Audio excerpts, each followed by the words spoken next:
Okay. Okay, can please everybody put on your video cam and somebody to lead the opening prayer and somebody to prepare for the closing prayer. Ako po, Dok. Let's Pastor start po. Jerry. Let us put ourselves in the holy presence of God, Father, the Son, the Holy Spirit. Amen. Lord, thank you for this day. Bless our doctors and classmates. Guide us as we study anatomy. Help us use our knowledge to help and serve others. Amen. Father and Son of the Holy Spirit. Amen. Okay, everyone, kindly put on your video cam. I know afternoon's class is actually not a good class because everybody feels sleepy, including me. Okay. Okay, so we are here to have a clarificatory review. Kindly please put on your video cam. Walang gusto mag-on ng video cam. Okay, just remember that every online classes are considered a regular class. So I'm hoping that everybody is prepared for this online class. No? Okay, why do we have this clarificatory review? No? Kaya nga tinawag na clarificatory. What topic or what subject matter no in the previous lectures that will be included in your exam that needs clarification. Kaya ang tawag sa kanya is clarificatory. Is there any subject matter or any topic which you think is not well clarified or something that you did not understand? Because if you saw your Google Classroom, I already posted the clarificatory review that we are going to do, no? But I don't need to discuss all of them. Okay, specifically because your um, practical exam in gross anatomy will be moving and face to face, no? But just the same, just to make some sort of review for your next or your first long exam, no, which will be next week already. Okay, so I even put some of the cadaveric pictures, okay, for you to at least remember, no, at least remember the different points, very important points that you need to at least remember and be able to make a good performance in the first long examination. Okay. So before we start, is there any of the topic that were discussed by different faculty members of LCUP that is not clear, no, that is not clear to you? Otherwise, I will just be reviewing you the different parts, no, of the upper limb. Now, if you're going to, or if you open up the PowerPoints already, no, I did not put there the topics on muscle and the nervous tissue because the topics were already discussed this morning. And remember that the slides that I was using there are, although some were taken from the previous lectures, but most of the slides there are my slides. Okay, so is there any topic that is not clear before I start? So wala. Pagka kasi nagka-clarificatory, dapat yung mga estudyante at least nag-start ng silang mag-review, no? Remember that your exam is already next week. So, and it is an examination week. That is so. It means that it's not only anatomy. Okay, is your exam. It is all subjects in the first year. Okay, so you must have at least started. So that's why the quiz was given. Okay, the quiz was given last week for at least a student should have at least started to read and review for their first long exam. Okay, so let me share my PowerPoint that I posted a while ago. Kung walang my concern, and let's just try to proceed. And of course, I will be throwing some questions to make the discussion interactive. No.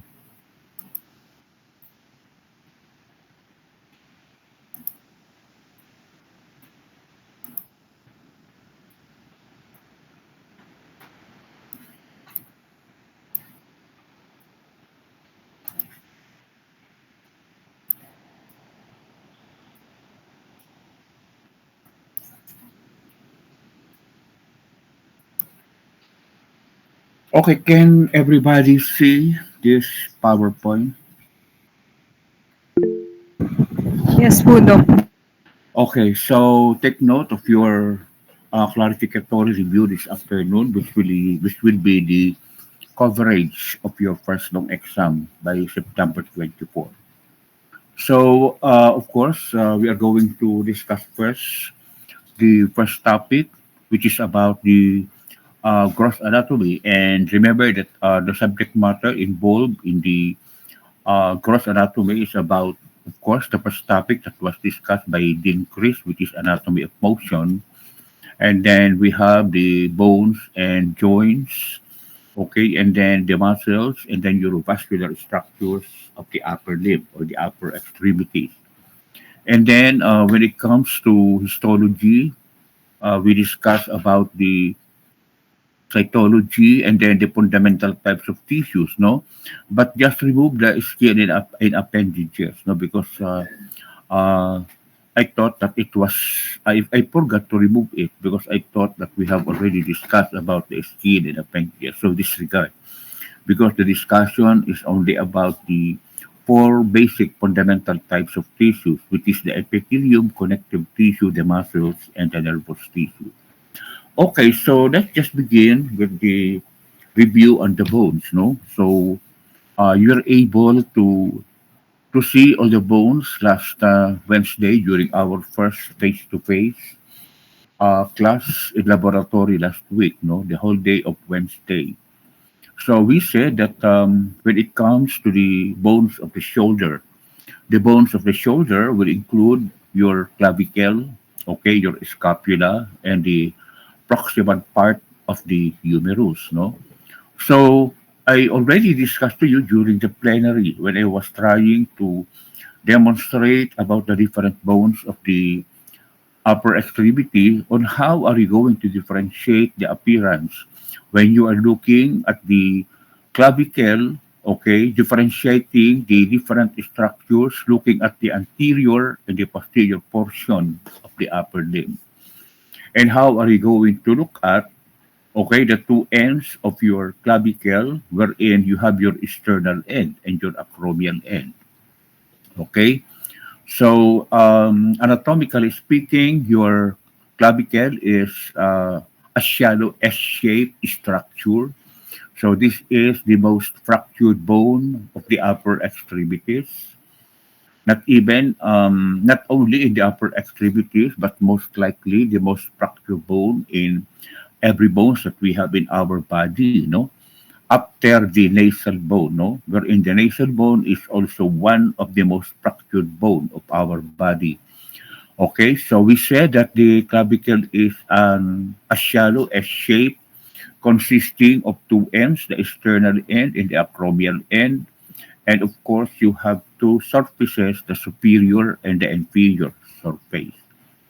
So I already mentioned to you that to differentiate the external end from the acromial end, the external end is a bit thicker and a bit round in comparison to the acromial end, which is thin and a bit flat.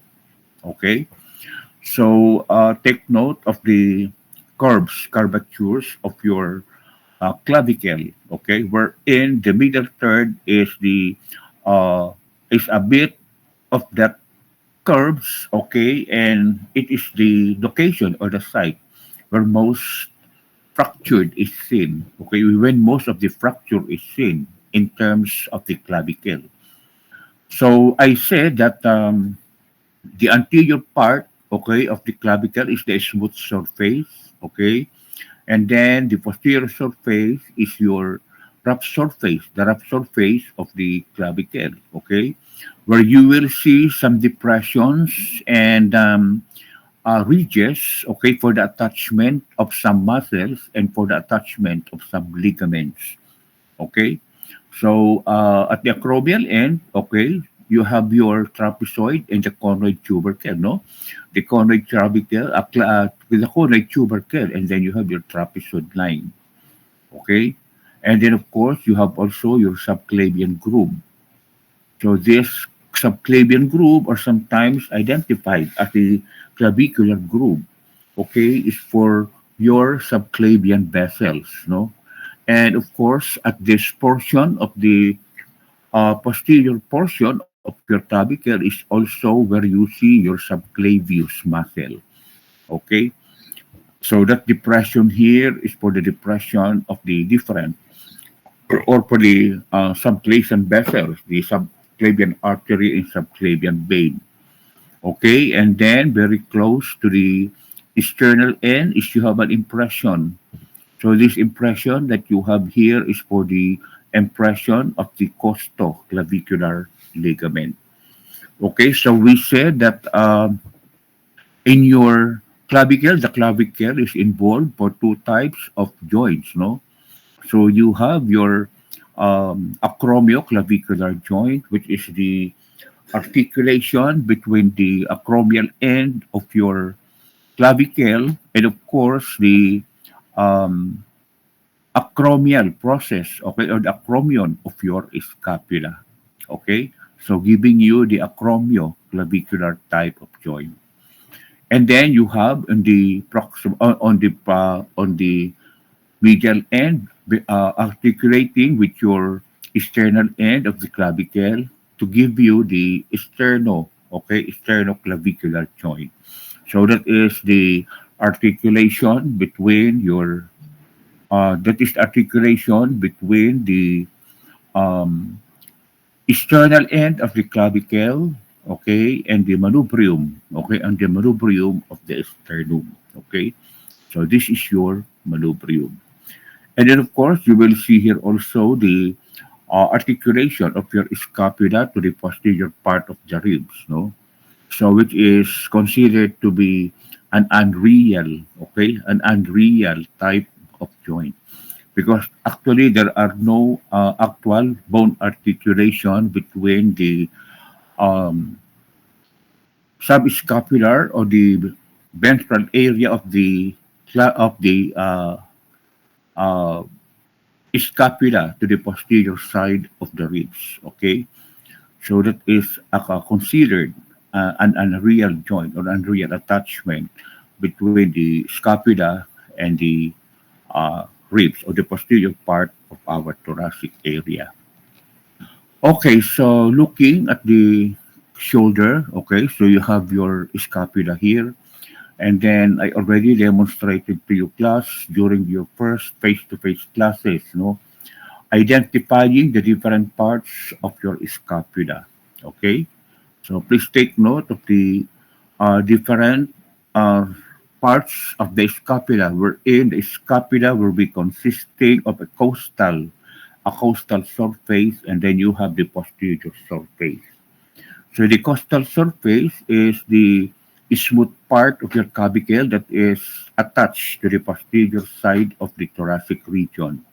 And then you have the posterior surface, which is said to be the um, rough surface, no, the rough surface of the scapula.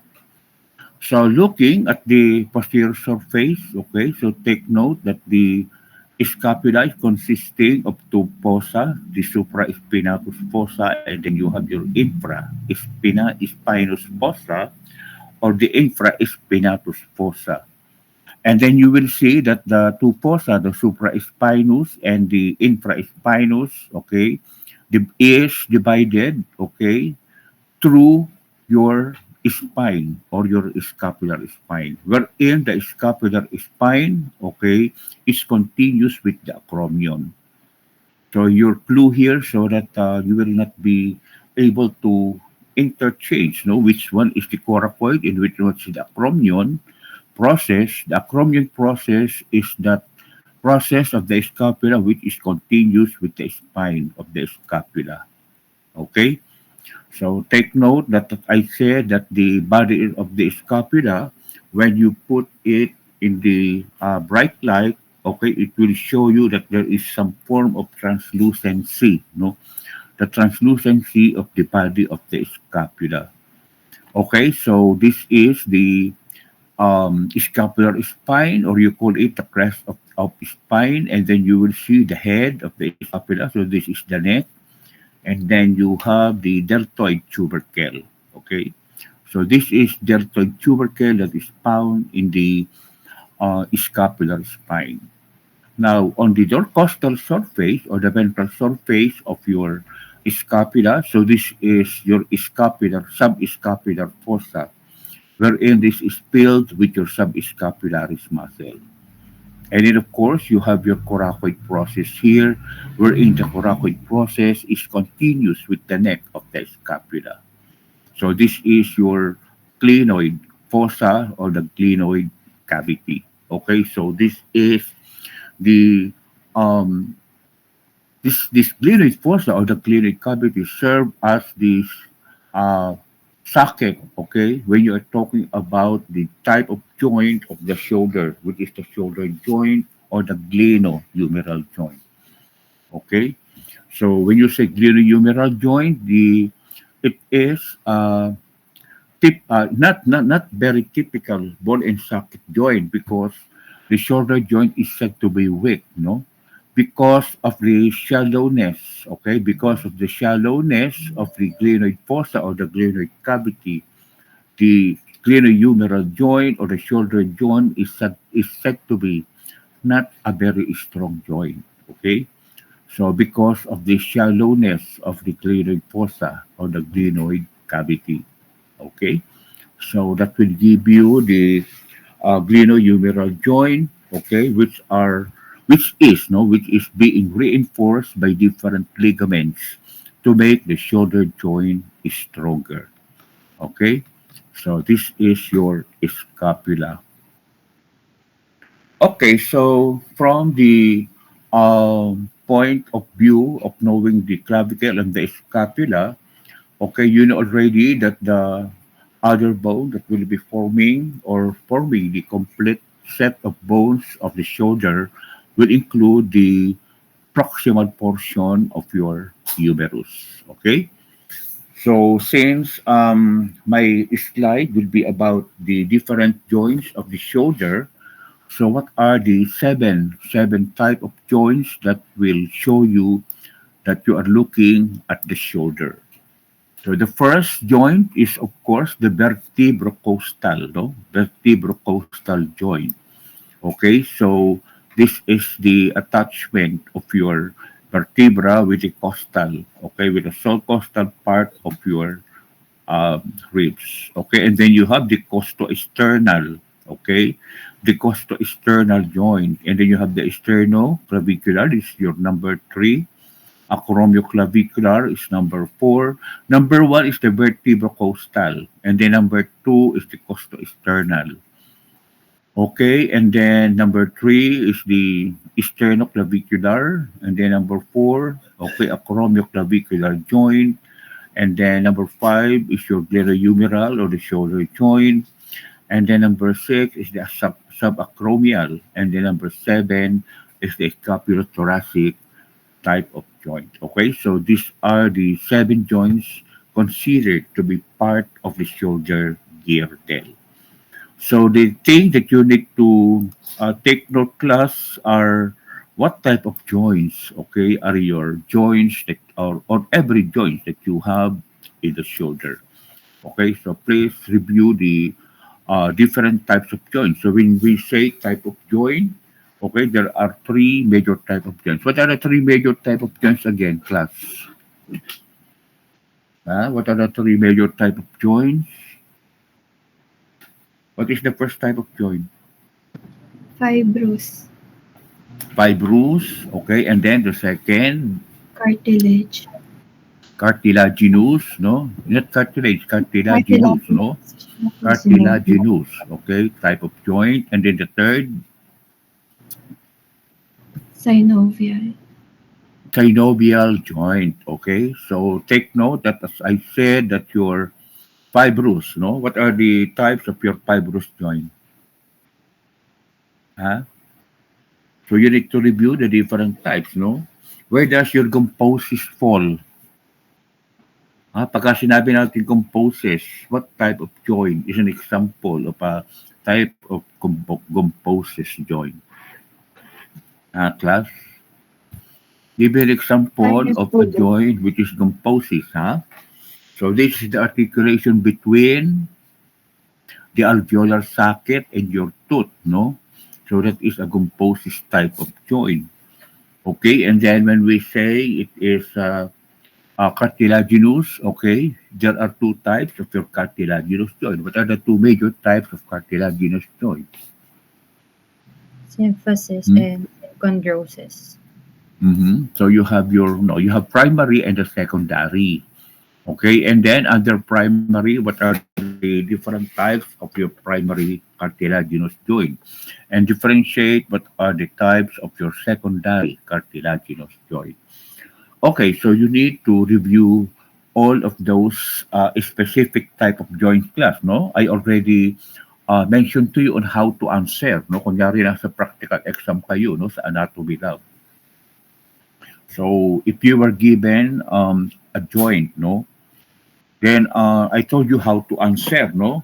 I told you how to answer. If the question is identify the joint or identify this joint, okay? So pagka sinabing identify this joint, okay, anong isasagot nyo class? Let's say for example, okay, I am pointing to joint number 3. Pagka sinabing identify this joint, and the question is about, let's say, itong number 3, no? May nakapaligid dyan, or nakatali dyan, or nakapoint dyan, no? So pagka sinabing identify this joint, you will answer me sternoclavicular joint. Okay? And then, o di kaya, I'm pointing to number 5, no? Identify this joint. Kunyari, may nakaikot dito na something. And then may side question, identify this joint. What will you answer? Anyone? What will you answer? If the question is about this number 5, what will you answer? Identify this joint. Glenohumeral. Hmm? Identify this joint. Ang sasagot nyo, Di ba tinuruan ko na kayong sumagot class? What will be your answer pag sinabing identify this joint?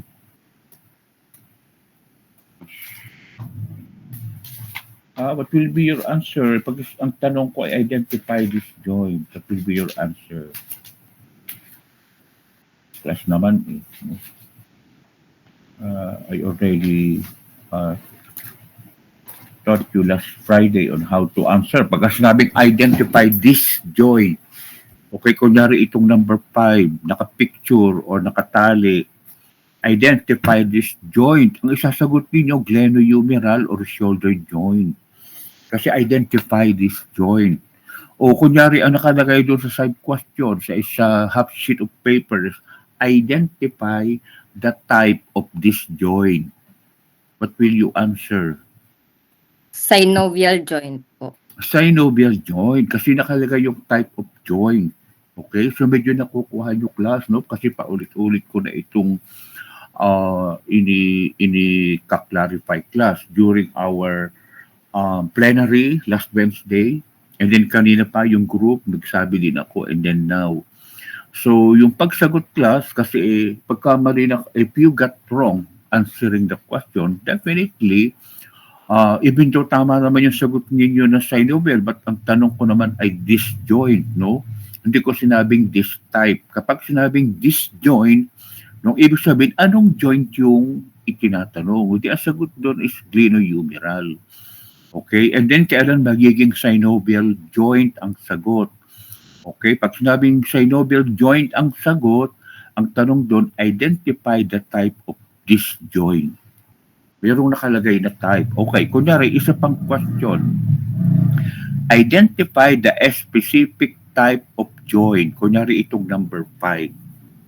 Okay, what is the specific type of joint? Itong joint na number 5. Huh? Who will Ball and answer? socket. The Ball and answer socket. is? Huh? Ball and socket. The answer is ball and socket, no? Kasi remember that your synovial joint has several sub-specific, no? Yung plain type of joint, the hinge type, ball and socket, okay? So yung mga specific type of joint. So dapat mabilis yung flow ng information pagka sinabing identify this joint o kung ano yung joint na nakikita ninyo. Okay? Pag sinabing type of joint, anong type yung nakikita ninyo na joint? The synovial joint. Pagka sinabing specific, alam mong glenohumeral, alam mong synovial, o so what type of synovial joint? Siyempre, hindi namin sasabihin sa practical class na what type of synovial joint. Ang sasabihin lang namin is what a specific type of joint. Okay? So I hope that a clarification is very clear so that you will not be mistaken answering your questions in the practical exam. And then again, class, no, before I proceed, nasabihan ko na ulit kayo kasi I explained this to you this morning during the group 3 and group 4, no, during our history lab this morning, that okay, the number of questions will be 50 questions or 50 items, no? So, ang ibig sabihin, no, doon sa inyong TOS, no, sa inyong TOS, 19 questions will be histology questions and then 4 questions will be radioanatomy. Okay, so yung graph 1 and 2 will be in the I think the Escola Interactive TV is at 4:01, no? So, hindi ko lang alam sa 24 kung nasaan si Escola. Siguro sasabihin ni Dr. Mel kung nasaan yung Escola. But as I was informed yesterday, the TV is at room 4:01. So, yung group 1 and 2 will be the first who will be in the histopractical exam wherein the practical slides will be shown or will be given using the Escola TV. So, ang ibig sabihin, so walang problema doon sa histology and radioanatomy practical because you will begin with questions 1 to 23. Okay? But pagdating ninyo sa dissection room, okay, the dissection room will begin at questions number 24, no? Kasi 19 histology plus 4 radioanatomy will be 23. So yung nasa taas, you are going to answer questions 1 to 23. So pagdating ninyo sa dissection room, okay, the first question that you are going to answer is number 24. Okay, so number 24 kayo mag-uumpisa. Kaya makikita ninyo yung first pin sa first question na makikita ninyo sa lab is number 24. Okay, so how are you going to answer? Kunyari, kasi papasok kayong lahat magsasabay-sabay na kayong papasok yung 20 or 21 students inside the lab. So mayroong 6 or 7 rest area, okay, wherein, kunyari, you are number 30. So nasa harap mo na question sa dissection room is number 30. So yung number 30, doon ka unang-unang sasagot, no? You are not going to start answering at number 1. Okay, I hope that I am making it very clear to everybody. Ang sasagutan ninyo is kung anong number yung nasa harap ninyo. Okay, kunyari, pagpasok mo sa dissection room, number 45 kayong unang-una mong sasagutan, okay? So number 45 ka doon sa ang tawag dito sa station. Kunyari station number 45 kasi there are 50 questions. So kung nasa station 45 ka, so ang ibig sabihin, you will start answering at number 45. And then pag buzzer, no, the next question that you are going to answer is number 46, 47, 48, 49, 50, no? So pag ikot mo ngayon do sa dissection room, hindi ka sa number 1 sasagot. Your answer will be at number 24. Did you get me, class? At number 24. Kasi the first number that you will see in the dissection room is number 24. Okay? So sunod yun na 24, 25 hanggang maging 50. Okay? Is that very clear, class? Ha? Walang magkakamali, no? Kasi hindi kayo pwede magpalit ng papel kapag nag-start na ang practical exam.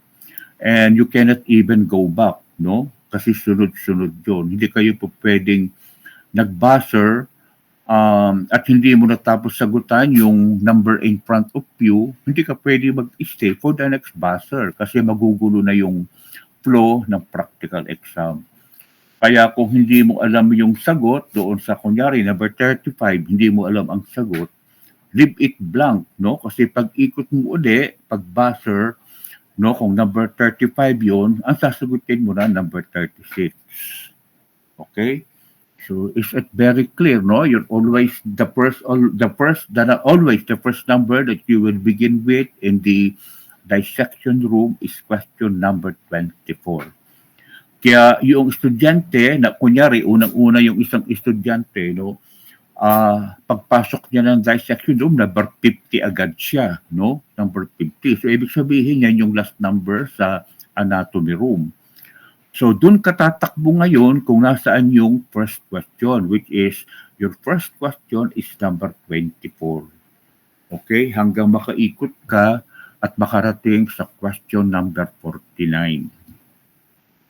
Okay? Is that clear? Any question about that, class? Hello? Is that clear? Sagot naman kayo ng yes or no. Pag hindi, di uulitin Yes po. ko. Clear po, Doc. Clear po. No? Kasi pag walang sumasagot, how can I proceed? Okay, so that is very clear, no? Paulit-ulit na yon, kaya I'm hoping na walang magkakamali. I hope that everybody is present already today at this time. Okay, kasi usually yung nagkakamali ay yung wala ngayon or when I am explaining, they are not yet around. Okay, so I hope that that explanation has been cleared and wala nang magiging problema pagdating ng September 24. Okay, so you must be on time, class, no? Pagdating ng practical exam kasi pag nahuli ka, no, baka hindi ka makakuha ng practical kasi syempre lalo kung nag-umpisa na. Okay, so let's proceed. Okay, so as I said, the other part of your shoulder is the upper portion or the proximal portion of the humerus. Okay, but just the same, since this is the upper portion that is included in your shoulder part. Okay, so in the proximal portion of your humerus, of course, you have the head of the humerus, and then of course you have the neck, and then this is your surgical neck, no?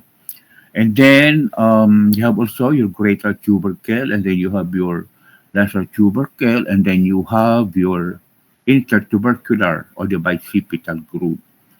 Okay, so always remember, class, that are 4 muscles that are attached to 3 muscles in the greater tubercle and 1 muscle in the lesser tubercle. So I already taught you how are you going to place your fingers, no, so that you will be able to remember what muscles attaches to the greater tubercle and what muscle attaches to the lesser tubercle. Okay, so to clarify what muscle is attaching to the lesser tubercle. Anybody? Huh? What muscle attaches to the lesser tubercle? Subscapularis muscle po. So the In the lesser tubercle, you have your subscapularis, no? So remember that I use my index finger, okay, to hold the facet of your lesser tubercle where the subscapularis is attaching. Now, in the greater tubercle, no, the highest facet is for what muscle? Okay, so if this is for the subscapularis, what muscle or what muscle is attached to the highest facet of the greater tubercle? Huh? What muscle is attached here? Yung Supraspinatus. the supraspinatus or the supraspinous muscle, no? And then ring finger, okay, to the lower part of the greater tubercle, what muscle? Ito, yung nandito. This is supraspinatus. And then yung susunod, anong sunod? Yung ring finger. Your infraspinatus, no? Di ba, in-explain ko sa inyo dito nung last face-to-face. And then the small finger, yung pinakamababa, na facet ng greater tubercle. Teres. Anong klaseng teres? There are two teres. Minor. Ha? Minor. Sa practical, hindi po pwedeng teres lang, no? Kasi there are two teres. Teres major and teres minor. So remember that the muscle attaching to your tubercles are the cysts. Ano yung cysts? These are your rotatory cup muscle. Okay? So please take note of your cysts, how they are attaching to the greater and the lesser tubercle. Okay, so going back to the different parts, so I said your muscle, if you are talking about the humerus, okay, the first thing that you are going to see, no, because we will sometimes we will be also asking the laterality, no, in your anatomical planes, no. So when you say laterality, is it a left or a right humerus? So paano yung ating parameters that will tell you that you are looking at a right and a left, okay? What you call this? Anatomical position of the humerus, no? Gaya nito, you are looking at what? Is it the right or a left humerus? Ano yung two parameters that you are going to see, okay, to show you that you are looking at the correct side of your humerus in an anatomical position. Ha? Kunyari ito, dito tayo ngayon sa letter B or your picture B. So what point is this one, no? What structure or what two structure will tell you that you are looking at the correct side of your humerus, no? So this two is when the head of the humerus is facing going to the medial side of the human body. Okay, remember that the glenoid fossa is there. It is facing outside. If it is the right side, okay, so it means that the humerus head should be facing towards the glenoid fossa. And then the other parameters is for you to look at the position of the olecranon fossa. Again, I want to ask, where is the olecranon fossa when you are looking at the humerus? It is at the anterior side or the posterior side? No, it is very clear here that it is at the posterior side. Kasi ayun naman na nakalagay dyan, ba't itinatanong ko pa, no? So you have your olecranon fossa facing at the back. So ang ibig sabihin, pag ibinalik mo yan and show that the olecranon fossa is at the back of that bone, ang ibig sabihin, that is the posterior side of your humerus. So kung ganyan ang itsura, so ang ibig sabihin, no, this bone is actually your right humerus. Okay? Because it is looking at the olecranon fossa at the back and then the head is facing going to the medial side. Okay? So that is very important, class. You need to know the anatomical position of the bone. And then at the middle side of the shaft of the humerus, then you will show deltoid tuberosity. Okay? So you have your two epicondyles. Okay, what are your two epicondyles? You have your lateral and then you have your medial epicondyle. And then you have your two condyles, okay, the capitulum or the capitulum, and then you have the trochlea, okay? So just remember that the trochlea articulates with the ulna and the capitulum articulates with the radius, okay? So again, how will you know that you are looking at the posterior side? So what are the different parts of the bone when you look at the posterior side of your humerus? Okay, so again, just want to repeat your olecranon fossa. So your olecranon fossa is where the olecranon process of the ulna will fit, no? When you are extending your elbow. Okay, so kapag naka-extend ang elbow, the olecranon of your ulna will fit the olecranon fossa. Okay, so you have your medial epicondyle here.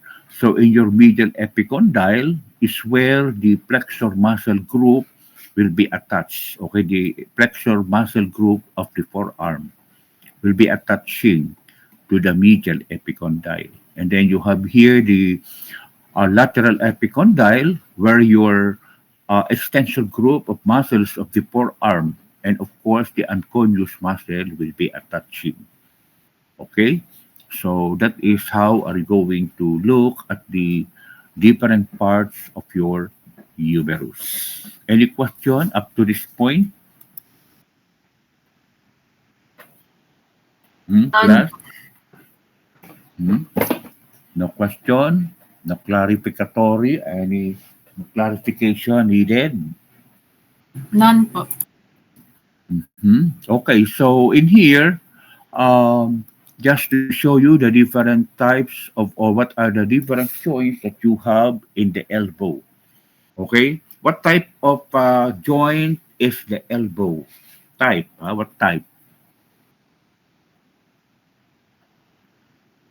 What type of joint is the elbow joint? Synovial joint. Synovial joint, specifically Hinge joint.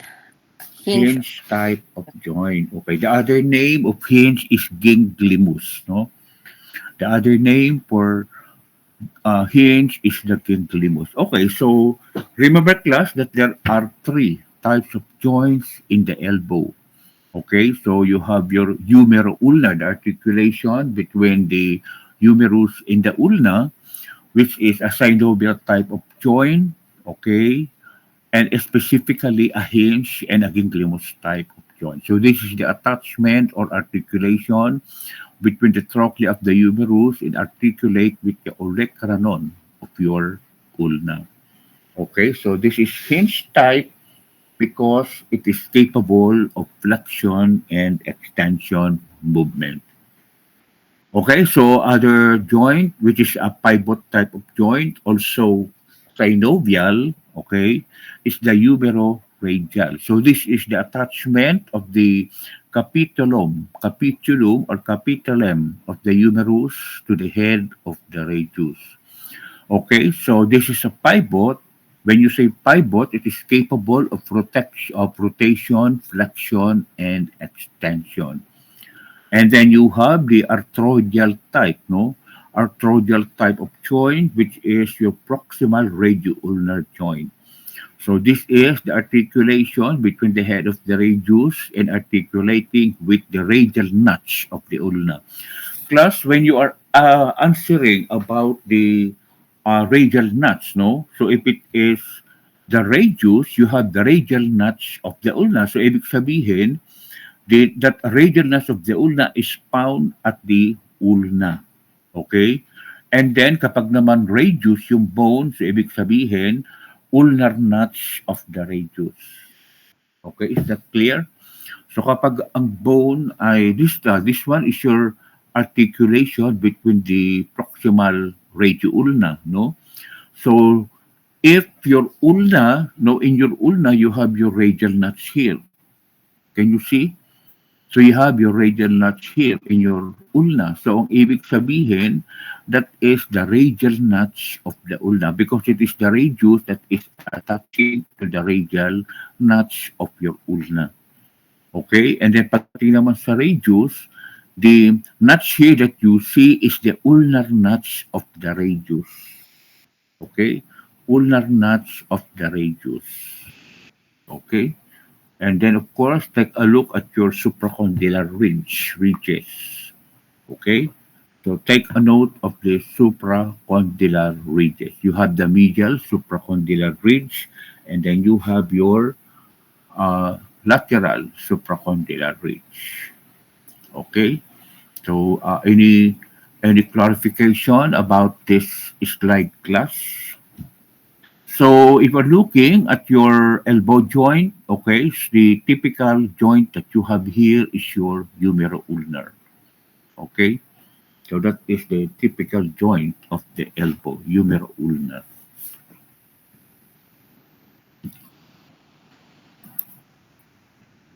Okay, so let's now proceed to the forearm. So no question, no clarification about the shoulder and the uh, arm and the elbow class. Uh, Sorry ha, ginugulo ako nitong aking pusa. Okay. Na-attract ng attention ko ng pusa akong puti. Yan. Kulay puti ang lambing. Okay, so let's now proceed to the forearm class, no? So we have the bones of the forearm. So this is the radius, and then this is the ulna. Okay. So you know already the different parts of your forearm. So this is the head. The constricted part of the radius is the ulna, the neck. And then of course, this is your radial tuberosity. When you're looking at the rough surface of the radius, no, you're looking at the anterior view of the radius. Okay? When you're looking at the rough surface of the radius, you are looking at the anterior view of the radius. Okay? So this is your radial tuberosity. And then of course, you have your oblique line. Yan. Oblique line yan. And then of course, you have the rough surface. So this rough surface here of the radius is for the attachment of your pronator teres muscle. Okay? So when you go to the distal end, so you have your styloid process of the radius or the radial styloid process. Okay, so this is the ulnar notch, okay, of the radius, where the ulna is articulating with the uh, radial notch of the ulna, okay, to give you the distal radio-ulnar joint.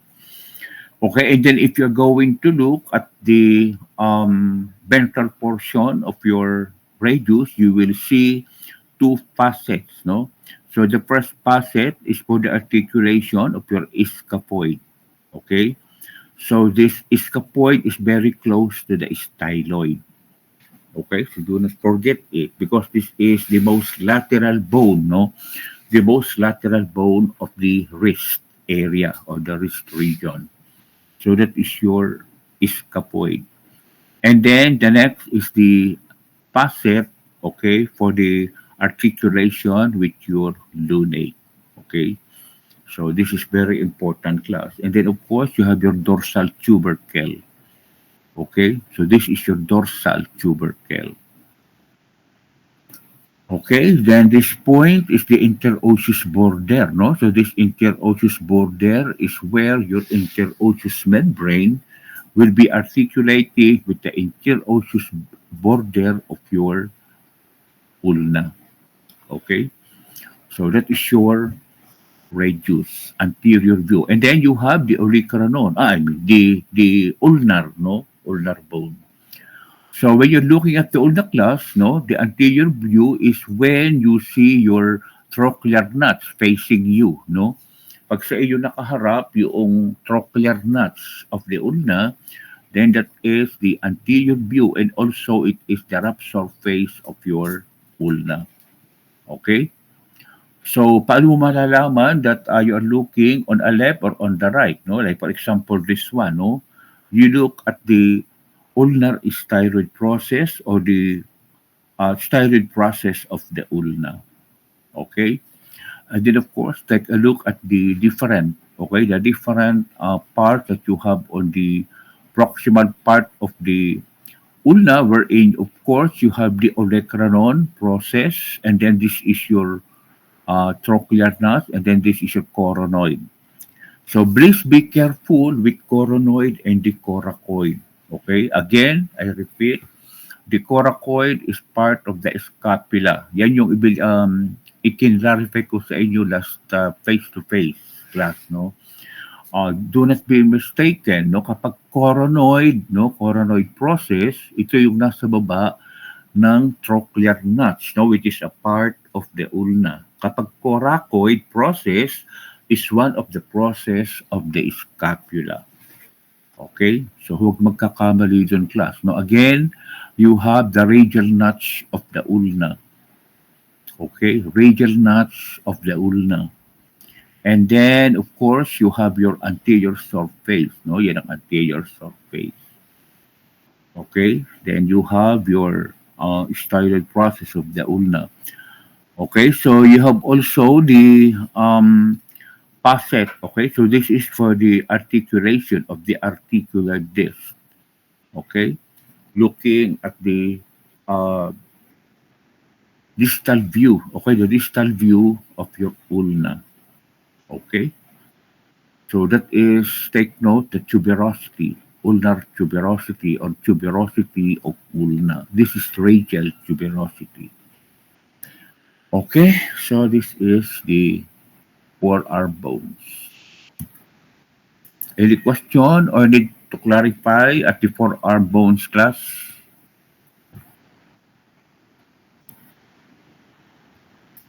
Wala. Okay, so let's proceed to the hand.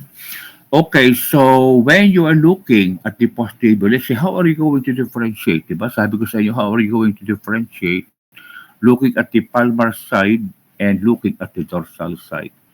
Okay, so identifying mark na ibinigay ko sa inyo is look for the hamate. Okay, because you will see that the hamate, okay, the hamate, okay, is consisting or has or having this hook of the hamate, which is found at the palmar side of your hand. Okay? Yung dorsal side or the posterior view of the hand, walang hook ang hamate. No, iyan ang hamate.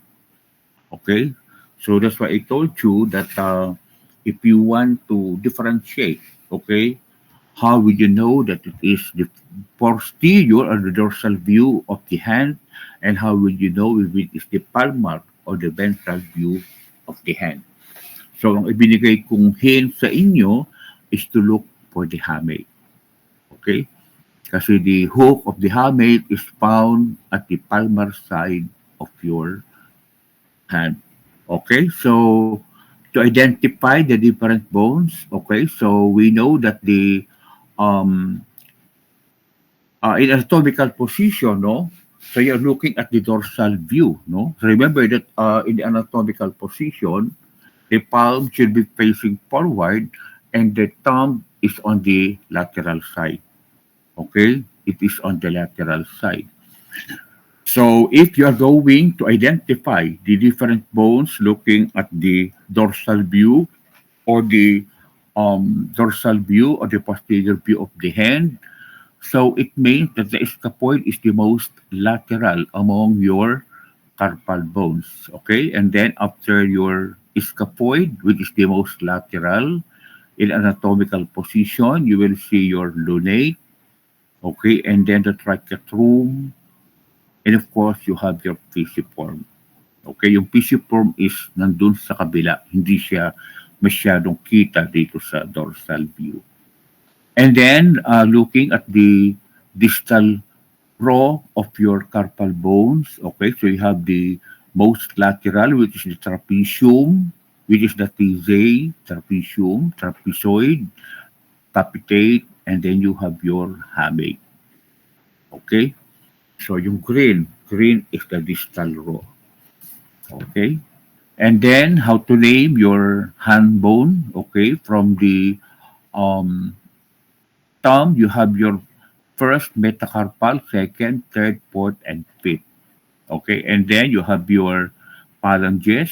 Okay, remember that the thumb has only two phalanges, the base and the base or the proximal and the distal, and then you have three in the remaining four digits of the hand, the proximal, the middle, and the distal phalange. Okay.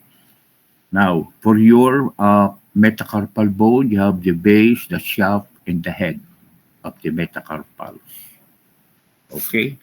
So this is how are we going to look at the hands. Okay, knowing which one is the proximal or the palmar or the ventral view of the hand, or which one is the posterior or the dorsal view of the hand. Any clarification, class, when it comes to the hand? Hmm? Siguro, yung mga actually talagang if you are listening, then I'm hoping that you'll be able to answer, no, and recall, okay, my explanation this afternoon. Okay, so, okay, let's have some point of review.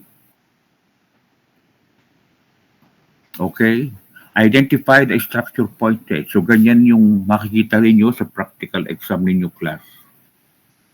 But sabi ko sa inyo, sa practical exam, no, hindi ganito, no? I will be using yung scotch tape na sinabi ko sa inyo na kinupit ko na parang, di ba, nag-example ako sa inyo how I will cut the scotch tape, and then I will put a black ink, okay, shade it with a blank ink, and then kunyari dito siya naka-point to identify this structure. What is the correct answer? It is identify this pointed structure. Anybody? Ha? Ano ito, class? Crest of Scapular spine. spine. Okay, so this is scapular spine, no? And then, yung question number 2, identify the structure pointed. Kunyari nakaganyan. Kunyari dito yung scotch tape, may kulay blank, naka-point dito sa area na ito. So what is this structure? Chromium po. Chromium. Okay, acromion process. Okay, acromion process. Okay, kung dito sa kabila. Coracoid po. Coracoid. Ha? Hindi lang coracoid. Lagyan nyo ng process, no? Remember that the scapula has two processes, the acromion process and the coracoid process. So, ganyan ang makikita nyo sa practical. Kaya nga lang, hindi ganito ang arrow, no? Yung arrow na gagamitin natin is the scotch tape. Kasi scotch tape lang kasi ang pwedeng dumikit, no? Ang pwedeng dumikit sa bone. Okay, so sabi ko, yung scotch tape na yon, parang gugupitin ko siya na parang arrow, and then lalagyan ko ng black yung pinaka-tip. Okay, so whatever is the pointed end of that scotch tape serving as the pointer, yun ang tanong. So kung dito naka-point yung head ng pointer, ito yung itinatanong. So the correct answer is coracoid process. Okay, so ganyan ang practical exam. Okay, this one. Identify the structure pointed. Greater tuberosity po. Okay, lesser tuberosity or lesser tubercle. How about number 2? Bicipital groove po. Bicipital groove or ano pang isang tawag? Intertubercular. Intertubercular because it is in between the two tubercle. Okay, how about this one? Capitulum po. The capitulum. Okay? It's either capitulum or capitulum. Okay? Okay, next. What structure is pointed?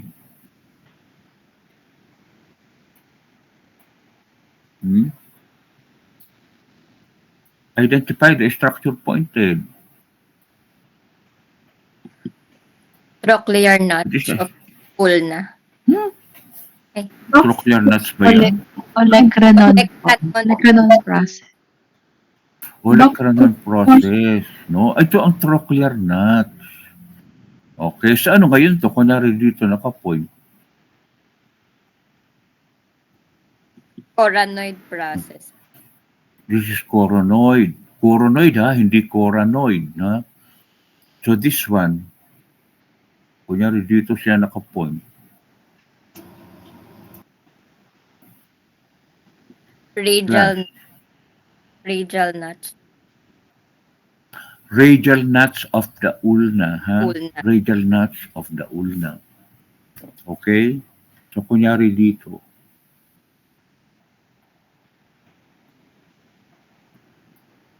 Ha? Dali. Yan o. Radial Part tuberosity. of the, this is radial tuberosity. Kunyari, may nakaikot dito. Identify this joint. Yan yung iniikutan ko. Identify this joint. Ang tanong. Ha? Class, identify this joint. Wala kasi akong attendance niyo sa harap ko eh, no? Identify this joint. Radio-ulnar joint. O, saan klase ng radio-ulnar joint? Proximal Dapat kompleto ang sagot. radio-ulnar joint po. Dali. Mga batang ere. Proximal radio-ulnar joint po. Nasaan? Proximal radio-ulnar joint. No? Huwag kalilimutan. Okay. Okay. Anyway, that is your first time. Kaya nga lang, siyempre paulit-ulit na nating dinidiscuss. So, you must have at least, no, ayan, meron na akong listahan. Okay, yung attendance nyo kanina. Okay, so pwede na akong magtawag. Okay, so, kunyari, yan, yung mic point, no?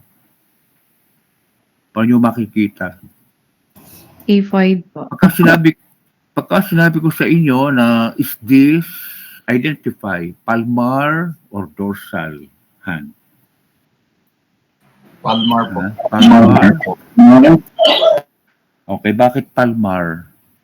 Kasi yung hook of hamate po. Okay, alin dyan ang hamate? Alin ang hamate? This one, this one, this one, or this Ayan one? po. Oh, ito yung hamate, no? So yung hamate, kitang-kita mo meron siyang hook. Okay?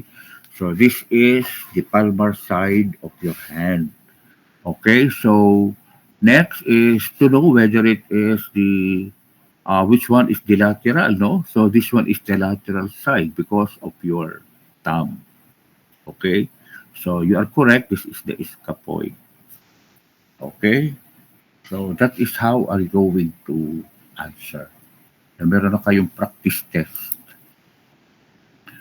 Okay, so let's now proceed. So any clarification, class, about the bones before we proceed? Kumbaga talagang nire-review ko na kayo, no? Hindi na lang ito clarificatory. Actually, pagka sinabing clarificatory, what are the clarificatory points that you don't understand? Yan nga ang tawag, clarificatory. Okay, so let's now proceed. And para maging talagang review nyo na for the next week exam. Okay, so you have the muscles of the thorax that move the pectoral girdle, no? So when you say muscles of the thorax that move the pectoral girdle, the first classification of your muscles is the anterior axio-appendicular muscles, okay? So what are these anterior axio-appendicular muscles? Your pectoralis major and minor, the subclavius, and the serratus anterior. So at this point, since you came from the lab next week, no, so I am assuming that you know how to identify, no, these four anterior exoappendicular muscles. Okay? So na-identify naman natin lahat yan dun sa dalawang cadaver. Okay? Kaya nga sinabihan ko kayo to exchange yung kabilang group na nandun sa sa una, okay, pumunta dito sa kabilang cadaver. Okay? Para at least nakita ninyo lahat yung mga muscles. Not only the muscles, but also the different neurovascular structures. And then you have the posterior exoappendicular, which is divided into the superficial and the deep, no? So yung superficial, posterior exoappendicular are also considered extrinsic. Your trapezius and the latissimus dorsi. Okay, and then you have the deep posterior exoappendicular muscles, okay, the levator scapula, and your two rhomboid muscles, the minor and the major, no? So na-identify naman natin lahat yan last time. Okay, so we have also the scapulothoracic or the scapulohumeral muscles, which are considered to be the intrinsic muscles of the shoulder. So we have muscles of the shoulder that move the humerus. So anim yan, no? So you have your deltoid, teres major, and the four rotator cuff muscles. So your sits, no, or your rotator cuff muscles, which are your supraspinatus, infraspinatus, okay, and subscapularis, and the teres minor muscle. Okay? So, okay, so let me show you some of the cadaveric picture of the muscles of the upper limb. Okay, so alam niyo naman na ninyong identify yan, you know? This is your pectoralis major, no? So you have the sternocostal, this is the sternocostal head, and you have your clavicular head. Okay, so you have your deltoid muscle. Okay, and then you have your pectoralis major, wherein the pectoralis major were reflected.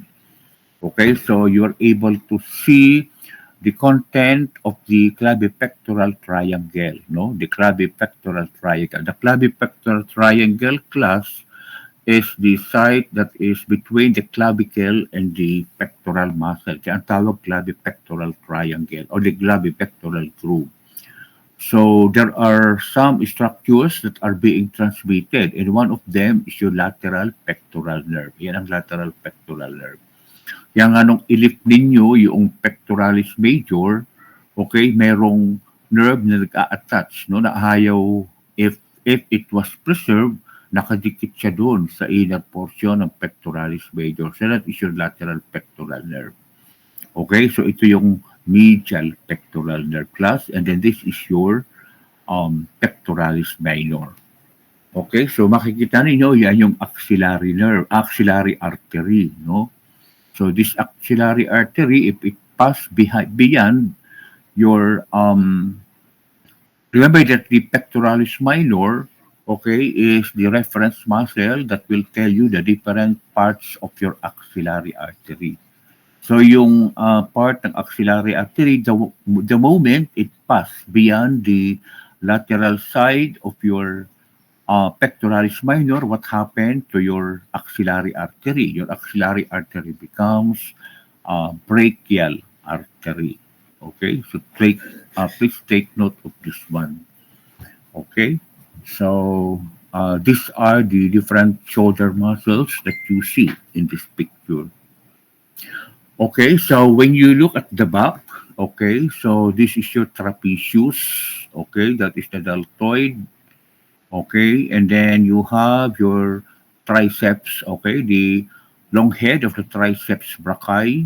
Okay, so this is the continuation of the long head, no? Kita nyo yung long head, no? Yan, nakaganyan. Okay, and then that is your long head of the triceps brachii. It's yung triceps brachii muscle. Okay, so that is your deltoid, and then this is your latissimus dorsi. Okay, then pagdating doon sa likod, okay, you take a look at the scapula. So this area here is the scapula, okay? So you will see the infraspinatus here, and then that is the supraspinatus. So this is scapular bone, or I mean the scapular spine. Okay, so the deltoid muscle is reflected. So you will see here your teres minor, no? This is your teres minor, and then this is your teres major. Okay, so you will see your triceps, the long head of the triceps brachii.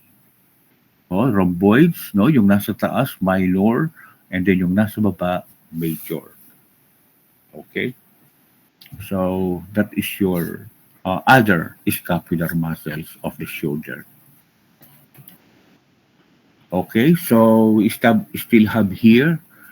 So, take note that the trapezius was reflected.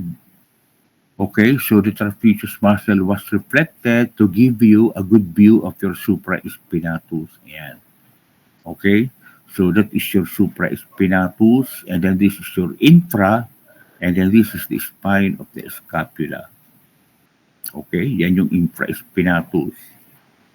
Okay, going back to, let's go to the other side. So the trapezius muscle was reflected, no? For you to see and show your supraspinatus, which was sectioned already, so that you will be able to see your suprascapular nerve. Yan ang suprascapular nerve, and then this is your suprascapular artery. Okay, so this is your transverse scapular ligament. Okay, so this is the rhomboid, and then this is the infraspinatus muscle. Are you still with me, class? Yes po, Doc. Okay, so practice test. Identify the structure pointed. So you're looking at a cadaveric picture, no? Identify this structure. Class. Sternoclavicular joint. Okay, so this is the sternoclavicle. This is your clavicle, and this is your manubrium, no? So this is sternoclavicular joint. Okay, kasi ang tanong is structure pointed. Okay, pag dinagdagan ang tanong, identify the type of the structure pointed. You know that this is sternoclavicular. Anong type of joint ang sternoclavicular? Anybody? Synovial. Okay, now let's go to the next question. Identify the structure pointed. Anong structure to? Acromioclavicular joint. So this is acromioclavicular. This articulation between the clavicle and your acromion process of the scapula. Okay, so this is the acromioclavicular joint. Okay, so ganun ka sa pagsagot, ha? Identify this type joint, acromioclavicular. Type of joint. What type of joint is acromioclavicular? Huh? Anybody? Synovial. Okay, so identify the structure pointed. Trapezius. So this is the trapezius. Pagka, what specific structure is pointed? May specific. Anong tamang sagot, class? We said that the trapezius is consisting of 3 muscle fibers, no? So you have the ascending, the transverse, and the descending. Okay, so pag ang tanong, a specific type of your muscle of the structure pointed, so you should answer the ascending part of the trapezius muscle. Okay, how about this one? Yang may pointer. Posterior. Okay, ulit. That is your Serratus anterior lang po. Okay, so that is your serratus anterior, no? Kasi di ba ito yung humerus, no? So just on the side is your serratus anterior. Ang serratus posterior, anterior sa posterior is nandun sa likod. Okay, pag tinanggal mo yung trapezius, okay, mag-a-appear siya after your rhomboid, meron kang makikitang muscle sa gilid. Okay. So, okay, so we are now in the arm. Bilisan na natin ng konti, no? Okay, so sa arm, okay, so the arm is divided into how many compartments? The anterior compartment and the posterior compartment. Okay, so the anterior compartment, you have the biceps brachii, brachialis, and the coracobrachialis. So we were able to identify all these muscles, okay, last Wednesday.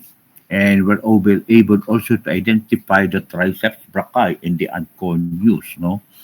So take note of these muscles of the anterior and the posterior compartment of the arm. Okay, so I have here the muscle. So this is your biceps brachii. Okay. Okay, let's go dun muna sa kabila. So this is your coracobrachialis. Okay, anong sabi natin sa coracobrachialis? How are you going to identify the coracobrachialis?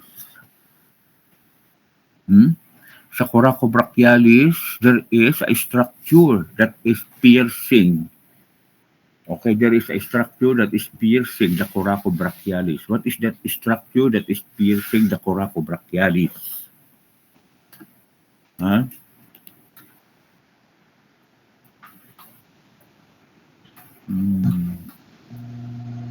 Josephine Saroka. Josephine, Hello po. what structure pierces the coracobrachialis? Kunya, nakita mo yan, coracobrachialis, naka-point yan. So, in-identify mo na coracobrachialis. So, how will you know that your answer is correct? Anong makikita mo na nag-pierce sa ating coracobrachialis?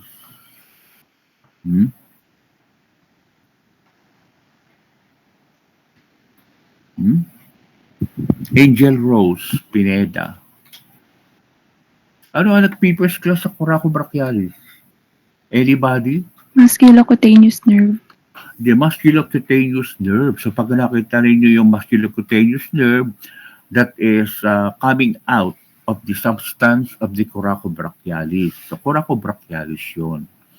Okay, so this is your brachialis. Ang brachialis kasi, makikita mo sa half lang ng humerus. Okay, so yun yung biceps brachii. And then the lateral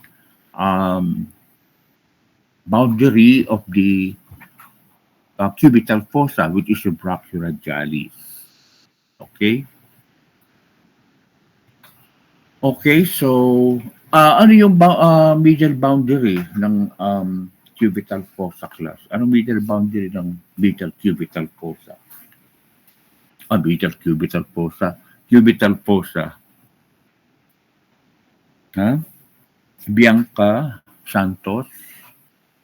What is the medial boundary of the cubital fossa? What muscle? Pronator teres po, Doc. Okay, the pronator teres. Okay, so you have your two layers of your forearm, the anterior compartment, where in the anterior compartment is the flexor group, no?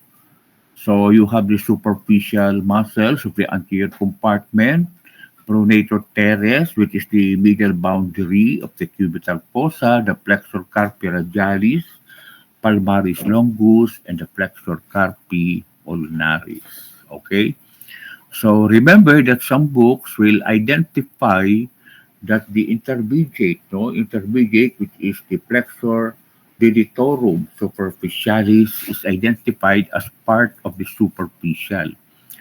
Okay, but some books identify it as an intermediate, okay, an intermediate layer of the anterior compartment of the forearm. Okay, so to identify, so looking back at your arm, you have the biceps brachii here, and then you have the brachialis, and then in between your biceps brachii and your muscle, oh no, that is on the lateral or the posterior side of the arm, you will see your radial nerve being transmitted. Okay, so yan yung radial nerve. Okay, and then your radial nerve will be moving towards the lateral side of your cubital fossa. So this is your brachioradiolis, okay, and then this is your flexor carpi radialis longus, okay. So looking at the different tendons, okay, of the anterior compartment, okay, so take note of your the different structure that you see in this picture. So this is your brachioradiolis tendon, radial, this is your radial artery class, no? Remember that this is the radial side, okay, or the radial side or the lateral side of your wrist, okay? So this is your radial artery. So this is the tendon of the flexor carpi radialis. This is the palmaris longus. Remember that the palmaris longus continues with your palmar aponeurosis, no? So this is your palmaris longus, wherein the insertion of your palmaris aponeurosis, okay, is continued with the palmaris longus tendon. Okay, and then this is your flexor carpi ulnaris muscle. Okay, so let's continue. For arms, so we said that although your flexor digitorum superficialis in the other book is considered an intermediate layer, but some of the book, okay, mention it as part of the superficial layer. Okay, and then we know that the deep group of the forearm will be consisting of your flexor digitorum profundus, flexor pollicis longus, and the pronator quadratus.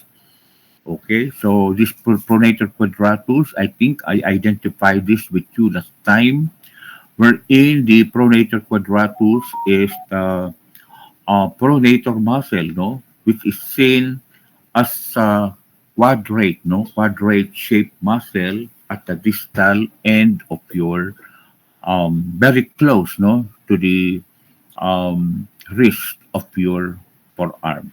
Okay, so that is your pronator quadratus. Okay, I think I identified that with you last Wednesday. Okay, sa posterior compartment, we have the extensor group, the lateral, the brachioradiolis, extensor carpi radialis longus, and then you have the superficial of the posterior compartment, okay, the extensor carpi radialis brevis, extensor digitorum communis, extensor digiti minimi, extensor carpi ulnaris, and the anconeus. Now, if you remember that we mentioned anconeus as part of the posterior compartment of the arm, okay? So there are two classification of your anconeus, whether it is seen as part of your posterior compartment of the arm or part of the posterior compartment of the forearm, okay?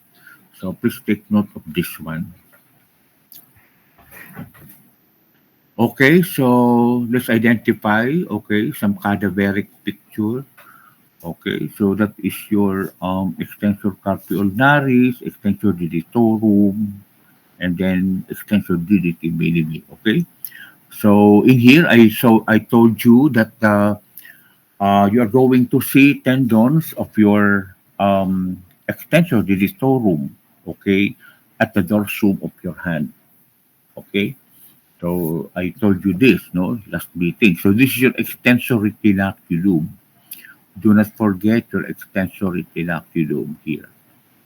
Okay, so these are the tendons of your extensor digitorum. 1, 2, 3, 4. Okay, so this is your extensor indicis. Okay, so the tendon of the extensor digitis will only be with your index finger, no?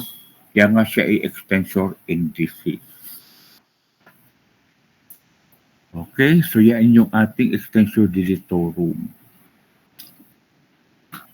Okay, let's proceed para matapos na. So deep group, okay, of the forearm, abductor pollicis longus, extensor pollicis brevis, extensor pollicis longus, extensor indicis. If you are going to look at this class, no, most of the muscles of the deep group is belongs to the muscle of the thumb. Okay, the longus brevis, okay, and the extensor pollicis longus. One muscle for the index finger and the supinator muscle. Okay, so please take note of this. Okay, so any question, class, about or any clarification about the forearm before we proceed to the hand?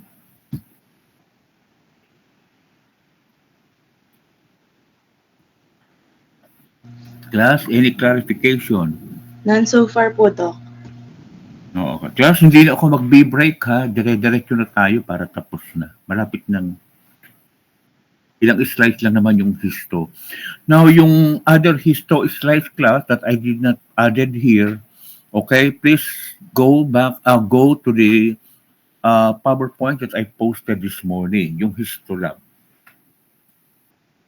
Andun lahat yung mga slides. Okay, so ano yung importante sa hand? The thenar, okay, and the hypothenar. So the thenar or the tenar is for the muscles that belongs to the thumb. And then yung hypothenar is for the small, which are your digiti minimi. Okay, so most of these hands, these muscles at the tenar is for the muscles that belongs to the thumb. Okay, abductor pollicis, flexor pollicis, opponens, adductor pollicis. Okay, then hypothenar, abductor digiti minimi, flexor digiti. No, digiti ito, class, not digit. No, digiti minimi, opponens, digiti minimi. Okay, so yan, no? So take note, no, kung if you're able to identify, no, some I already mentioned to you and identify the different nerves, no, the terminal branches of the brachial plexus, no. Anong sabi natin yung ating branches of the cords of the brachial plexus? What is our acronym? Most alcoholic, really must urinate, no? Tandaan niyo yung class ha, para hindi kayo maliligaw pagdating sa brachial plexus. Most alcoholic really must urinate. Okay, so, okay, just looking at the hands, okay? So take a look at your ulnar nerve. So this is the superficial branch of your ulnar nerve. Okay. So this is your opponent, digiti minimi. Now you are looking at the small finger. Abductor, digiti minimi, pinakagilid. Okay, abductor, digiti minimi. Opponents, flexor, yung nasa gitna. So, in between your abductor, digiti minimi, and the opponent's digiti minimi is the flexor digiti minimi. Okay? So, I'm assuming that you dissected, no, the hand, no, para makita niyo yung mga yan. So, this is your common digital nerves. So, yung mga digital nerves na yan, class, are proceeding, going to the digits of the hand. Okay, so ito naman yung thenar group. Okay, so you will see the different muscles that you see in your thumb, no? Abductor pollicis. Then you have the flexor pollicis brevis, pollicis longus, no? Yan, tabi-tabi naman yan. So that is your the palmar arterial and adductor adductor pollicis. Okay. So please try to go over it again. Okay.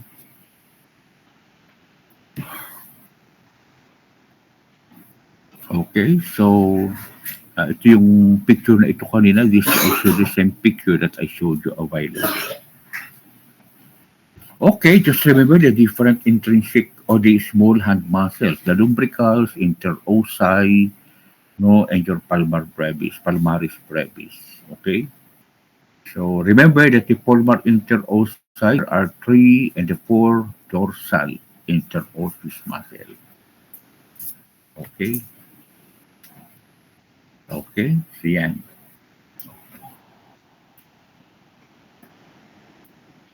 Okay.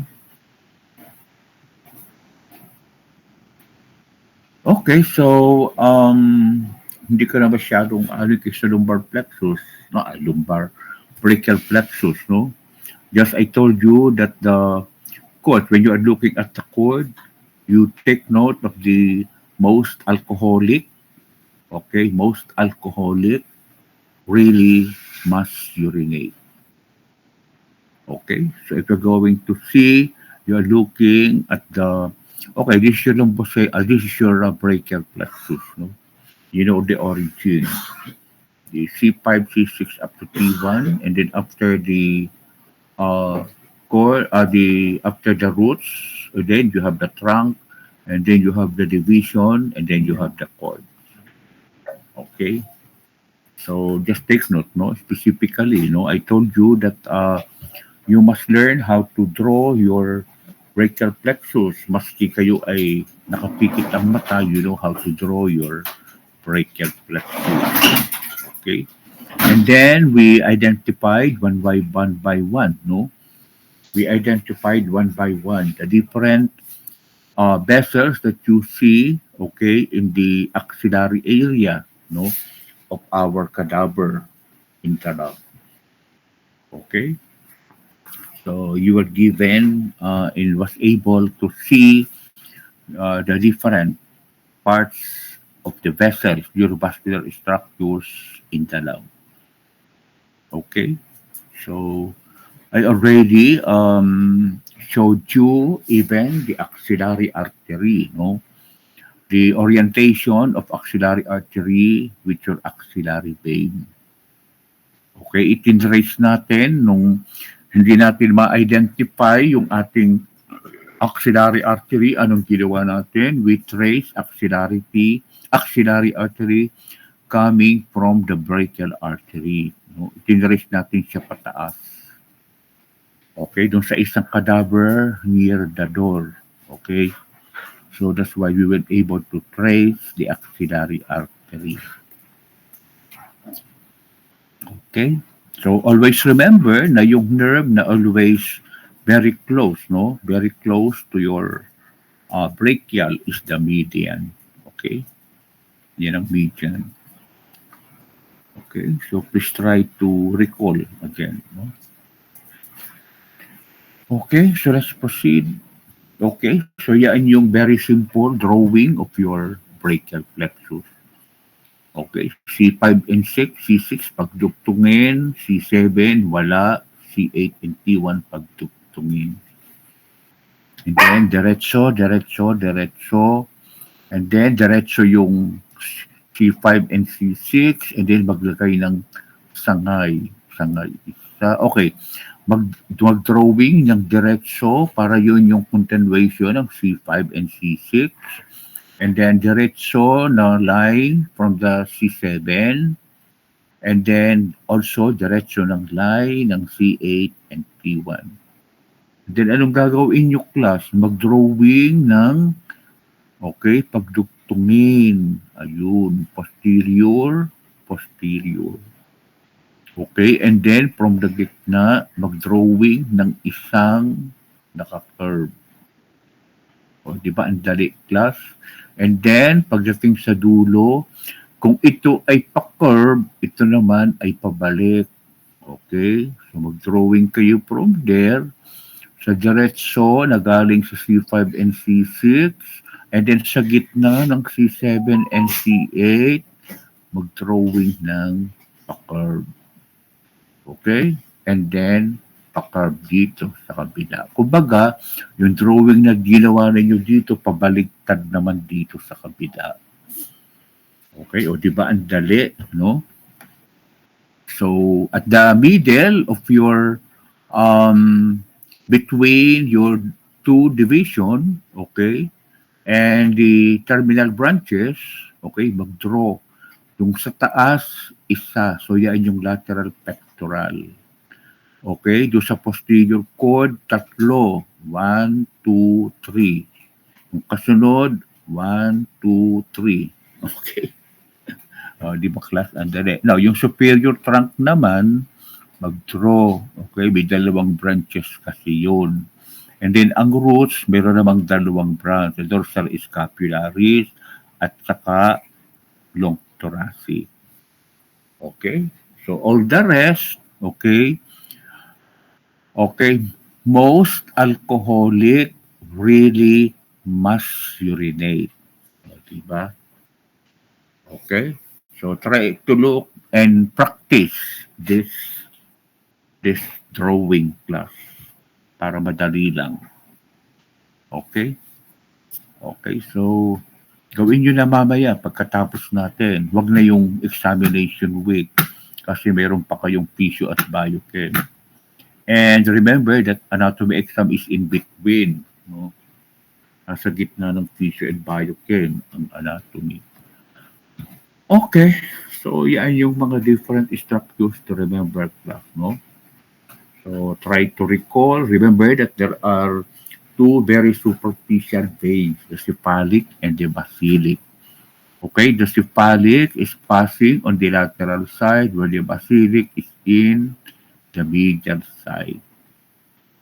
Okay, so take a look at your median cubital vein. Laging lumalabas sa practical na median cubital vein na yan. Okay, so please take note. Okay, so sa cytology naman, okay, tandaan nyo lang kung nasaan yung mga chromosome, no? And try to look back at which, when you say interface, ito yung the initial stage of your duplication. So that is the interface. And then the first stage is the prophase, metaphase, nasa gitna. And then anaphase, meron ng indent. And then magse-separate na siya, complete separation kapag telophase. No? Okay? So just try to look at the different positions of your chromosomes, okay, attaching to the mitotic spindles. Okay? Okay, so we said that there are major types of your connective tissue. Okay, any question class regarding gross? Marapit na tayo matapos. Hindi ko na i-ano lahat yung ano. Just go over your slides in the histology that I posted this morning. Andun lahat yung mga slides ng histo. Kumbaga, nandito rin yung iba. Okay? So you have your embryonic type, adult type, and the specialized type of connective tissue. So in the embryonic, you have mesenchymal and the mucus, and then adult, we have the loose and the dense, and then the dense is divided as regular and irregular.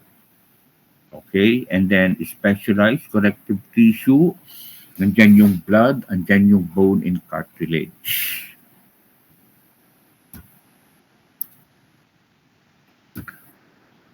Okay, pagka sinabi natin class, no, na connective tissue, just remember the epithelium. Yung epithelium class complete, hindi ko na isinaksak dito. But the slides of the epithelium is complete doon sa slides ko, doon sa slides I shared to you this morning, yung histolab kanina. Okay, so you have the complete epithelium, the types, and how do you look at the different pictures of the epithelium or epithelial tissue. So, ang importante sa connective tissue class is what are the components? No? Ano yung components ng connective tissue?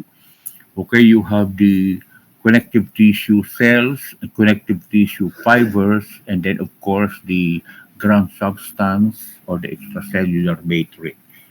Okay? So when you look at the connective tissue cells, okay, ano yung mga different types of connective tissue cells? Remember that they are classified as wandering, okay, and the fixed, no? So what are the fixed connective tissue cells and what are the wandering connective tissue cells? Okay? So pagka naman connective tissue fibers, you have the collagen, the elastic, and then you have your reticular fibers. Okay? So sa ground substance, anong component ng ground substance? So identify the structure pointed here. What connective tissue cell is the one that is pointed, class? Huh? What is this? Anyone?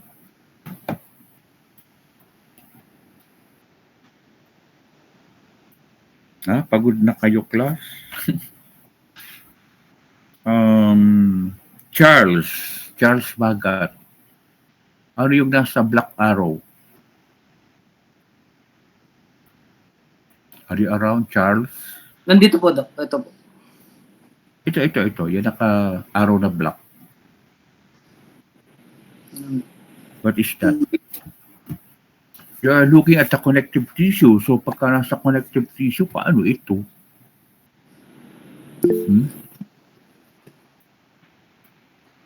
Hindi Ano po. yan? These are your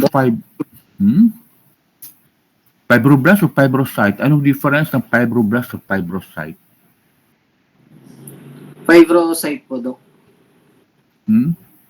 Are you sure that it is a fibrocyte? Kapag fibrocyte, ano dapat ang shape niya?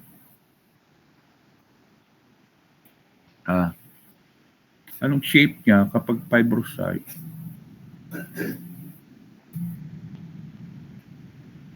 Fusiform or what? Fusiform ba ang itsura? Okay, kung fusiform siya, then it is a fibrocyte, no? Kapag hindi fusiform at parang may nakikita ka mga branches, that is a fibroblast. Okay, so this is, you are looking at the connective tissue, no? You are looking at the collagen fiber. So this is seen at the dense irregular connective tissue. Pagka sinabi natin dense irregular connective tissue class, the collagen fibers are arranged randomly. Okay, at random. Okay, so this is your collagen fiber and then this is your elastic fibers. Okay, so again, this is to show you the elastic fibers. Saan ba makikita ang mga elastic fibers, class? No? Give me an example of a tissue where you have your elastic tissue or elastic fiber. Give me one example of a tissue or organ that is consisting of elastic tissue or elastic fibers. Ito mga tenga natin, no? Diba? Kaya nga nung bata pa kayo, pinipingot-pingot kayo ng taga-alaga sa inyo kung matitigas ang mga ulo nyo, no? Kasi elastic kasi itong ating ear, no? The external ear. Okay? So you can see elastic fibers. Okay, so ito yung ating embryonic type. We said the embryonal type of connective tissue, okay, is seen as either it is a mucous and the mesenchymal type. No? So you have here the mucous connective tissue. Example ng mucous connective tissue class, yung pag tumingin kayo sa umbilical cord, no? The umbilical cord, wherein you are looking at the Wharton's jelly. No? Yung Wharton's jelly kasi, what is the major function of the mucous connective tissue class? If you are looking at the Wharton's jelly. Sino nakakita na class ng ng umbilical cord? Nakakita na ba kayo lahat ng umbilical cord? Di ba ang umbilical cord, yung natural, no? Yung bagong panganak, no? Makikita mo yung umbilical cord, meron siyang white tissue surrounding, no? Composing the umbilical cord.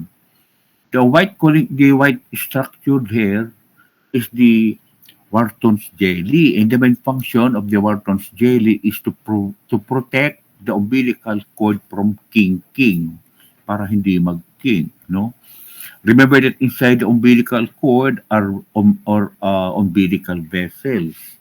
Okay, umbilical artery and the umbilical vein. So, para hindi mag-kink ang umbilical cord, meron siyang Wharton's jelly. Na ganyan ang itsura class kapag tinignan mo sa microscope.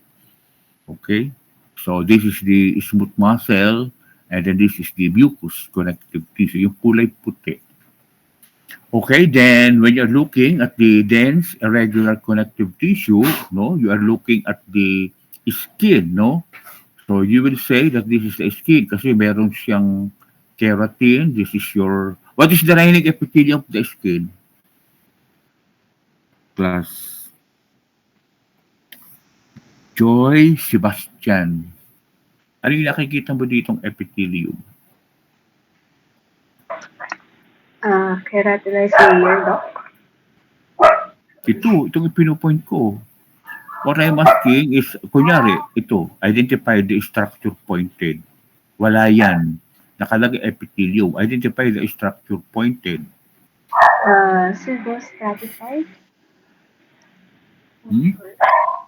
So, ano yung sasagot mo? Kunyari, dito siya nakapoint, no?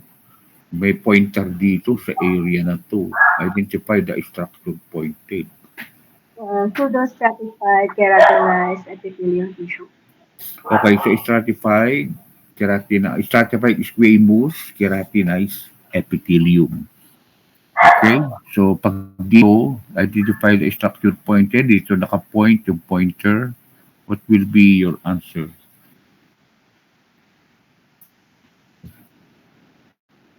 Keratin. Okay? Okay, kunyari dito. Yan. So, if this is an example of the dermis, no? Pagka sinabing identify the organ pointed, no, dermis. Okay? So, type of connective tissue, specific type of connective tissue, dense irregular connective tissue. Type of fibers, okay, collagen fibers. Ano na pagsagot class, ha? Okay, so this is, okay, kung dyan identify the organ, ito yung naka-plus sa screen ng eskula. Identify the structure pointed. Or identify the organ. Ha? Kapag identify the organ, what will be your answer? Tendon po. Ano So this is a tendon. Okay, identify the organ. Okay, identify the type of connective tissue. Dense regular Hindi pa yun, Dense. Pagka sinabi natin identify the type of connective tissue. Ano yung type of connective tissue? Adult, embryonic, and special type or specialized connective tissue. Kunyari ito yung naka-plus sa school, identify the type of connective tissue. Anong isasagot ninyo? Adult, no? Adult connective tissue. Okay, another question. Identify the specific type of connective tissue. What will be your answer? Nakalagay na yung specific type. Ayun, yun. Kapag identified a specific type of the structure pointed, nakalagay sa specific. So your answer will be dense regular. Kung ito yung naka-flash sa eskula. Okay, are you with me? So medyo narilito kayong sumagot. Pagka sinabing identify the organ, tendon. Identify the connective type and identify the type of connective tissue. There are 3 types of connective tissue, the adult, embryonal, or embryonic, and the special type. So this is an adult type, wherein under an adult type, you have a specific type of adult connective tissue, the loose and the dense, no? So the dense is divided into two specific type of connective tissue. That is the dense regular and the dense irregular. Okay? So is that clear? Huh? Nalilito ba kayo? Nalilito? Kasi pagka mali ang pagkakaintindi or hindi kayo sumagot no, sa tamang question, mamamali na yung sagot ninyo.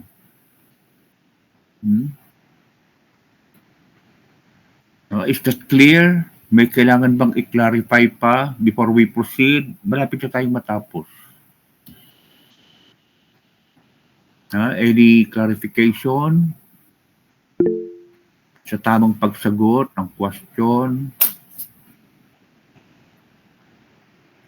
Pagkatahimik daw, intindi ng lahat, no? Doc, question lang po, clarification po. Yung sa type po ng tissues, adult, tapos ano po yung dalawa? Adult, embryonic, and the special type. Special type. Okay, thank you po, Doc. Oo. So, under the adult, andyan yung dense regular at saka loose areolar. Okay? So, pagka sinabi nating adult, so that is a type of connective tissue. Under the adult, you have the loose areolar connective tissue and the dense connective tissue. Okay? But under the dense, meron ka pang specific type, no? Yan yung dense regular at saka dense irregular. So yung dense regular, yan, kita ninyo, no? Wavy appearance of your collagen fibers, which are found in the tendons. And then these cells, kung nakita mo itong tissue na ito, so pagka may nakita kang nakapoint dyan, these are your fibroblasts. Okay? That is your fibroblast. Okay? Tingnan nyo class, bakit fibroblast? No? Ito enlarged, no? So, hindi siya spindle. Meron siyang mahaba. Okay? So, that's why it's a fibroblast. So, intindi nyo na class sumagot, no? Kasi kapag narilito kayo at mali ang sinagot nyo, mali na yung sagot ninyo. Okay, yun pala yung... Okay, so ang nailagay ko dito is until connective tissue, yung epithelium. Please go over the slide that I posted. Okay, nandun yung maraming type of epithelial tissue. And ang i-review ninyo class doon sa epithelial tissue are all the slides that I gave and the slides that were lectured by histology, no? Like Dr. Bilbao and Dr. Hershey. Sila yung nag-lecture ng histology. So it means that when you review their PowerPoints, no, and then yung nilecture kanina na muscle and nervous tissue, you go over it, no? Most likely, doon sila kukuha ng questions sa histology. So, do you have any concern, clarificatory points to clear up and be able to answer in the exam next week? Meron pa bang kailangan i-clarify?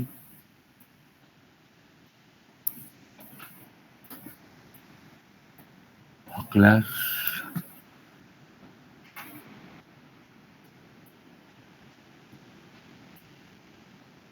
Doc, pwede po mag-clipboard. Ano? Sa practical po, Doc, pwede po magdala ng clipboard. Sa practical exam, ang clipboard is needed. Kailangan nyo magdala ng clipboard. Diba, i-announce ko naman nung last Wednesday that specifically, yung clipboard kailangan talaga sa moving. Kasi wala kayong pagpapatungan pag susulat ninyo ng inyong answer sheet. No? And if possible, the clipboard that you are going to bring is yung clear. Kita niyo yung mga kulay puti, mga kulay puti na clipboard. Okay, yung kulay puti, yung transparent. Hindi naman namin sinasabi na mag-cheat kayo, no? Kasi sa lahat yun, wala daw nag-cheat. Okay? But just for the sake of, of integrity, no? Ika nga, you need to follow the mission vision of being La Consolanian. Okay? So, meron pa ba kayong clarification na medyo sa tingin ninyo medyo hindi naintindihan pa and need some more clarification?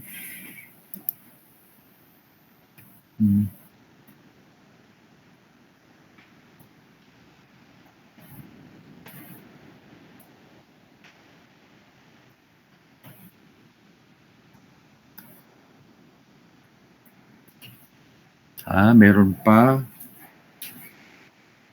Kasi kung wala na daw, tahimik na ang lahat, ibig sabihin, no? Well understood. So sa tingin niyo, ready na kayo mag-practical? Parang hindi pa no? Next week na yung exam nyo, ilang days na lang.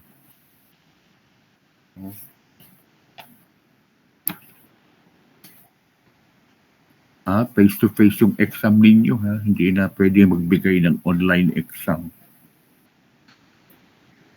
Okay? So, no more? Well said.